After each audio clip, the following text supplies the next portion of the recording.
Welcome to The Last Breakfast. Please enjoy the video. You start by verifying your iPhone model and iOS version so you know which older app builds will run. This matters because signatures and APIs differ. Once done, make a full encrypted backup in Finder or iCloud to protect data. Next, obtain the target. IPA or confirm that the App Store account previously downloaded the older version. You do this to keep a restorable state and ensure you have the correct app bundle before attempting any rollback.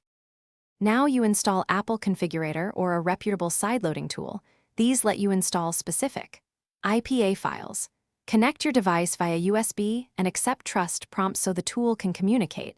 Make sure you have the right provisioning profile or matching Apple ID for the app.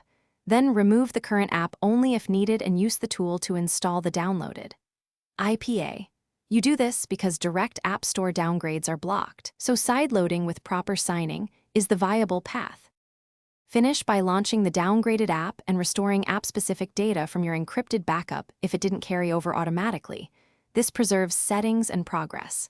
If the app crashes or won't open, check iOS compatibility and, if necessary, resign the IPA with the correct certificate and reinstall. Make sure to reboot the device, reapply the provisioning profile, and re-sideload as a key troubleshooting step, because many failures stem from signing or profile mismatches. Thanks for watching. If this was helpful, leave a like and consider subscribing. See you next time.